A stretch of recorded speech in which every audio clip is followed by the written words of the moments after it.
जय हिंद दोस्तों। HP general knowledge 53 के इस वीडियो लेक्चर में आपका स्वागत है, अभिनंदन है। जैसा कि आपको विदित है कि हिमाचल प्रदेश में 239 यानी कि 239 पोस्टें जो हैं वो हिमाचल प्रदेश पंचायत सेक्रेटरी की निकली हुई हैं, उसके लिए आवेदन मांगे गए हैं।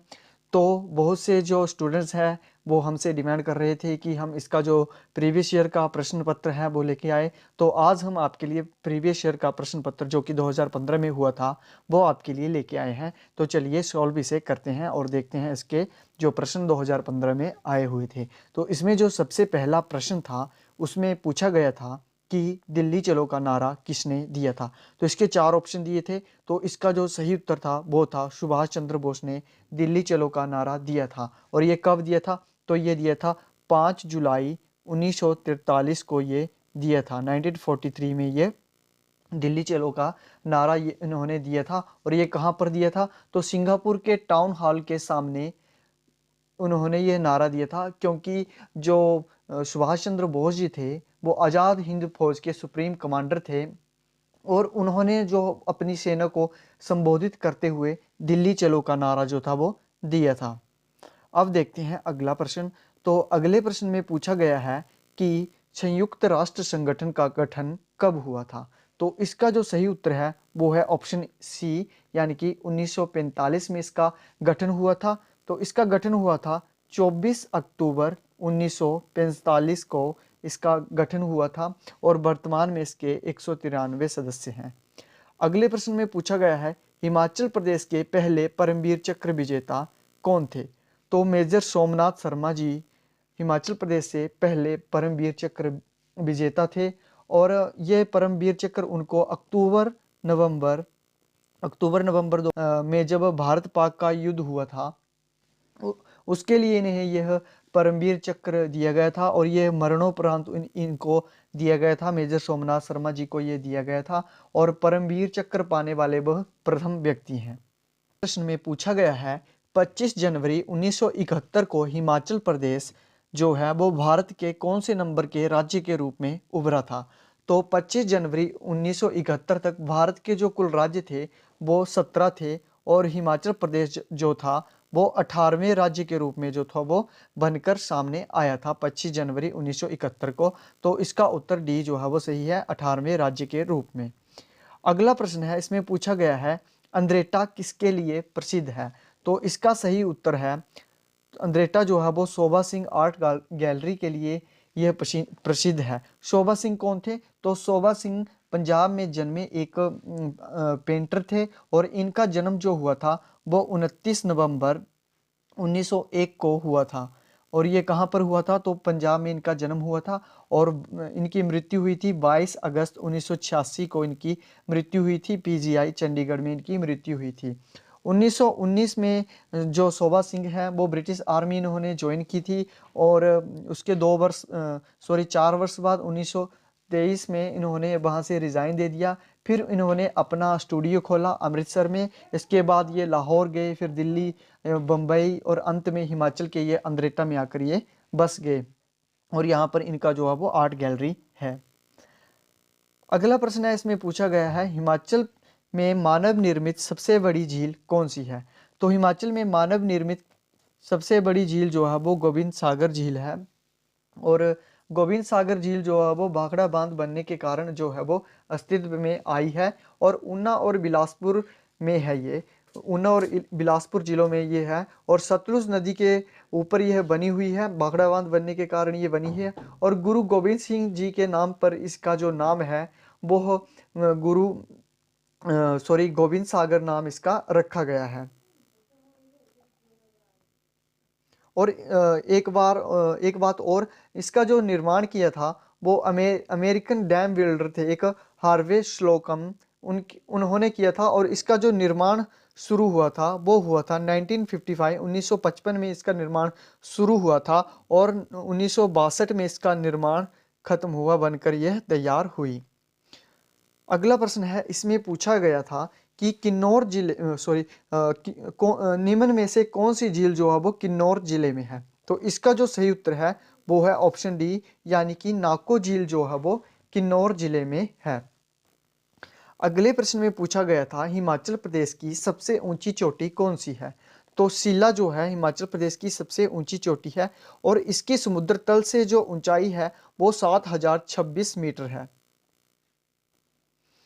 अगले प्रश्न में पूछा गया है गांधी जी ने शिमला प्रवास कब किया, मतलब कि गांधी जी जो शिमला कब आए। तो 1921 में गांधी जी जो पहली बार शिमला आए थे और 25 साल में ये लगभग 10 बार जो है वो शिमला आ चुके थे। और जब ये शिमला आए थे तो यह अंतिम वायसराय थे लॉर्ड रीडिंग, उनसे मिलने आए थे और ईदगाह मैदान में इन्होंने जनसभा को संबोधित भी किया था। और ये 1946 यानी कि 1946 में यह अंतिम बार जो थे वो शिमला आए थे। अगला प्रश्न है इसमें पूछा गया है उच्च न्यायालय के न्यायाधीशों की सेवानिवृत्ति आयु क्या होती है। तो 62 वर्ष जो होती है उनकी सेवानिवृत्त आयु होती है। अगला प्रश्न है इसमें पूछा गया है संपत्ति का अधिकार मौलिक अधिकारों के अध्याय से कब निष्कासित किया गया था। तो 1978 में इसे निष्कासित किया गया था और ये जो संशोधन था वो 44वां संशोधन था, उसके द्वारा इसे निष्कासित किया गया था और विधिक अधिकार इसे बनाया गया था। अगला प्रश्न है राष्ट्रीय ध्वज कब अपनाया गया। तो 22 जुलाई 1947 को जो राष्ट्रीय ध्वज है वो तिरंगा हमारा वो अपनाया गया था और इसे लाल किले में फहराया गया था 16 अगस्त, यानी कि 15 अगस्त को जो हमारा देश आज़ाद हुआ था उसके बाद 16 अगस्त 1947 को लगभग 8:30 बजे इसे लाल किले में फहराया गया था। अगला प्रश्न है मैकमोहन रेखा से किसका संबंध है। तो मैकमोहन रेखा जो है वो भारत और चीन के बीच की सीमा रेखा है।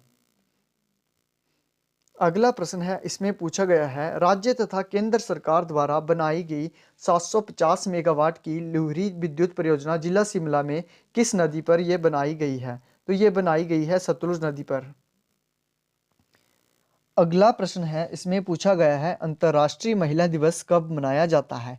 तो अंतर्राष्ट्रीय महिला दिवस मनाया जाता है 8 मार्च को और ये मनाया जाता है महिलाओं के अधिकारों को बढ़ावा देने के लिए यह मनाया जाता है। और इसे सबसे पहले जो मनाया गया था तो इसे मनाया गया था अमेरिका की एक पार्टी है सोशलिस्ट पार्टी ऑफ अमेरिका, उसके द्वारा इसे 1909 में इसे मनाया गया था और ये मनाया गया था उसमें 28 फरवरी के दिन ये मनाया गया था। उसके बाद जो है वो 8 मार्च को जो है वो अंतर्राष्ट्रीय महिला दिवस के रूप में मनाया जाने लगा। अगला प्रश्न है हिमाचल प्रदेश के क्षेत्रफल के आधार पर सबसे छोटा जिला कौन है। तो जिला हमीरपुर सबसे छोटा जिला है और सबसे क्षेत्रफल के आधार पर सबसे बड़ा जिला जो है वो लाहौल स्पीति है। अगला प्रश्न है उसमें पूछा गया है राज्यसभा का सदस्य बनने के लिए कम से कम आयु कितनी होनी चाहिए। तो कम से कम 30 वर्ष की आयु इसमें होनी चाहिए। अगले प्रश्न में पूछा गया था रेवेन्यू ट्रेनिंग इंस्टीट्यूट या फिर संस्थान कहाँ पर है। तो ये जोगिंदरनगर में है और जोगिंदरनगर जिला मंडी में स्थित है। अगला प्रश्न है इसमें पूछा है सबसे पुराना वेद कौन सा है। तो ऋग्वेद जो है वो सबसे पुराना वेद है। अर्थशास्त्र के रचयिता कौन है। तो विष्णुगुप्त जो है वो अर्थशास्त्र के रचयिता हैं और अर्थशास्त्र जो है वो संस्कृत का एक ग्रंथ है। अगला प्रश्न है दास वंश का संस्थापक किसे माना जाता है। दास वंश का संस्थापक जो माना जाता है वो कुतुबुद्दीन ऐबक को माना जाता है। राशन कार्ड प्रणाली किस सुल्तान ने चलाई थी। तो अलाउद्दीन खिलजी ने यह चलाई थी। नेपोलियन का संबंध किस देश से था। तो फ्रांस से नेपोलियन का संबंध था। अगला प्रश्न है गीतांजलि की रचना किसने की थी। तो गीतांजलि की जो रचना की थी वो की थी रविंद्रनाथ टैगोर ने और यह बंगाली भाषा में यह लिखते थे। अगला प्रश्न है किस वर्ष स्वेज नहर व्यापार के लिए खोल दी गई थी। तो स्वेज नहर जो व्यापार के लिए खोल दी गई थी तो सन 1679 में इसे व्यापार के लिए खोला गया था। अगला प्रश्न है पद्मावत की रचना किसने की थी। तो पद्मावत की रचना जो की थी वो एक प्रसिद्ध राइटर थे, उनका नाम था मलिक मोहम्मद जायसी। मलिक मोहम्मद जायसी ने पद्मावत की रचना जो थी वो की थी। अगला प्रश्न है किस रस की अभिव्यक्ति में सूरदास संसार के सर्वश्रेष्ठ कवियों में गिने जाते हैं। तो वात्सल्य रस की अभिव्यक्ति में जो सूरदास हैं संसार के सर्वश्रेष्ठ कवियों में गिने जाते हैं। अगला प्रश्न है कबीरदास जी की भाषा कैसी थी? तो सदुकड़ी इनकी जो थी वो भाषा थी, साधुओं वाली इनकी भाषा थी। अगला प्रश्न है निराला जी का पूरा नाम क्या था? तो निराला जी का जो पूरा नाम था वो सूर्यकांत त्रिपाठी निराला था। अगले प्रश्न में पूछा गया है चंद्रधर शर्मा गुलेरी की सुविख्यात कहानी कौन सी है? तो उसने कहा था ये कहानी जो है वो इनकी काफी प्रसिद्ध कहानी है। अगला प्रश्न है उसमें जो जोड़े मिलाने के लिए कहा गया था, तो इसमें जो है वो सही उत्तर था ऑप्शन डी, यानी कि जायसी ने लिखी थी कान्हावत। और वहीं एक और जो हमने पीछे डिस्कस किया मलिक मोहम्मद जायसी ने पद्मावत की रचना भी इन्होंने की थी। तो पद्मावत और कान्हावत ये दोनों जो थे वो मलिक मोहम्मद जायसी ने लिखे थे। अगला प्रश्न है भाषा की सार्थक इकाई क्या है? तो वाक्य जो है वो भाषा की सार्थक इकाई है। अगले प्रश्न में पूछा गया था उच्चारण की दृष्टि से वर्णों के कितने भेद होते हैं? तो उच्चारण की दृष्टि से वर्णों के 2 भेद होते हैं। अगला प्रश्न है समय की दृष्टि से स्वरों के कितने भेद होते हैं? तो 2 भेद ही स्वरों के होते हैं समय की दृष्टि से। अगले प्रश्न में संधि विच्छेद करना था, तो पनघट का जो संधि विच्छेद था वो था पानी जमा घाट, यह था पनघट। अगले प्रश्न में मेघ शब्द के लिए पर्यायवाची चयन करना था, तो मेघ शब्द का पर्यायवाची जो होता है वो होता है बादल, घन और जलधर। अगला प्रश्न है गोदान के रचयिता कौन है? तो मुंशी प्रेमचंद गोदान के रचयिता हैं और ये इनकी प्रसिद्ध कहानी संग्रह है। अगले प्रश्न में पूछा गया था व्याकरण की दृष्टि से कौन सा शब्द सही है? तो व्याकरण की दृष्टि से जो उज्ज्वल शब्द सही है वो लिखा जाता है उज्ज्वल। अगले प्रश्न में पूछा गया था मुहावरे का सही अर्थ चुनिए, पेट में दाढ़ी होना। तो इसका जो सही अर्थ था वो था छोटी आयु में ही बहुत चालाक होना। अगले प्रश्न में पूछा गया था अपशगुन कौन सा उपसर्ग है? तो तत्व जो है वो अपशगुन में उपसर्ग है। अगला प्रश्न है कामकाज कौन सा समास है? तो द्वंद्व समास जो है वो कामकाज में है। अगला प्रश्न है स्वागत का संधि विग्रह क्या है? तो स्वागत का जो संधि विग्रह है वो है शु जमा आगत, स्वागत। अलंकार शब्द का सही पर्यायवाची शब्द आभूषण है। अलंकार जो है गहने को कहा जाता है, तो इसका जो सही पर्यायवाची शब्द है वो है आभूषण। अगला प्रश्न है विभीषण शब्द में कौन सी संज्ञा है? तो विभीषण में जातिवाचक संज्ञा है।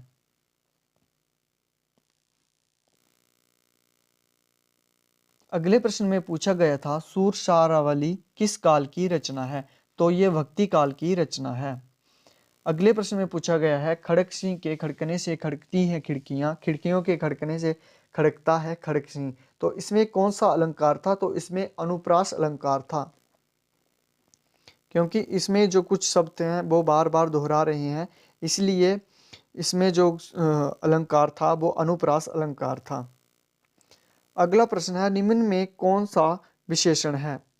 तो इस साल कम उपज हुई है, यह विशेषण जो दर्शा रहा है वो ये परिमाण दर्शा रहा है, अतः इसका ऑप्शन जो है वो ए सही है। अगला प्रश्न है प्रकृति के सुकुमार कवि है? तो सुमित्रानंदन पंत जी प्रकृति के सुकुमार कहा गया है इनको। सटीक शब्द से रिक्त स्थान की पूर्ति करनी है, तो राष्ट्रध्वज को झुका हुआ देखकर मन में शंका होती है, ये इसमें सटीक शब्द जो है वो दर्ज हो रहा है। अगला प्रश्न है इसमें पूछा गया था इसमें इंटेरोगेटिव अफर्मेटिव को इंटेरोगेटिव में चेंज करना था, तो इसका सही उत्तर था आर दीज बॉयज सिंगिंग। अगला प्रश्न था उसमें एब्रीवेशन स्टैंड पूछा गया था कि निम्न में से कौन सी एब्रीवेशन जो है वो एनसीईआरटी के लिए स्टैंड हो रही है, एनसीईआरटी की फुल फॉर्म है।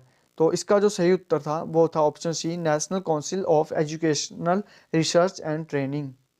अगले प्रश्न में पूछा गया था substitute one word, one word substitute करना था इस लाइन के लिए, थे cruel killing of a large number of defenseless people, तो इसे कहा जाता है मैसेकर।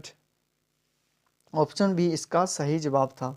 अगले प्रश्न में पूछा था the portrait of a lady is written by the famous writer, तो ये सरदार खुशबंत सिंह के द्वारा ये लिखा गया था।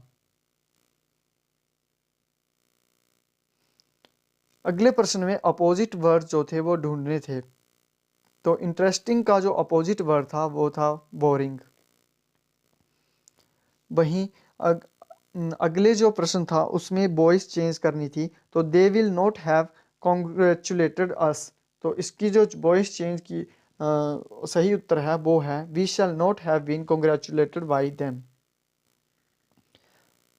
अगले प्रश्न में पूछा गया था change the narration of the following sentences from direct to indirect and vice versa, जो डायरेक्ट हैं उनको इनडायरेक्ट में चेंज करना था और जो इनडायरेक्ट है उनको डायरेक्ट में चेंज करना था। तो इसमें जो पहला था वो था the soldier said ah the pain is unbearable, तो इसका जो उत्तर सही है वो है the soldier groaned that the pain was unbearable. अगले प्रश्न में था सिंपल से कंपाउंड वाक्य में इसे बदलना था, तो I have not seen it, I have not heard it, तो neither have I seen it nor have I heard it. Option C जो है इसका सही उत्तर है। इसमें सुटेबल मॉडल जो था वो फिलअप करना था, तो इसमें जो सुटेबल मॉडल फिल हो रहा है वो शेल फिल हो रहा है I shall pay your money back next week. अगला जो और अंतिम प्रश्न था इसमें जो पूछा गया था supply the correct form of verb, a brave man does not lose hurt, तो ये इसका सही उत्तर था। तो दोस्तों आपको हमारी वीडियो कैसी लगी हमें कमेंट करके ज़रूर बताएं। इस तरह की और भी वीडियोस पाने के लिए हमारे चैनल को सब्सक्राइब करें, वीडियो को लाइक करें और अपने दोस्तों के साथ ज़रूर शेयर करें।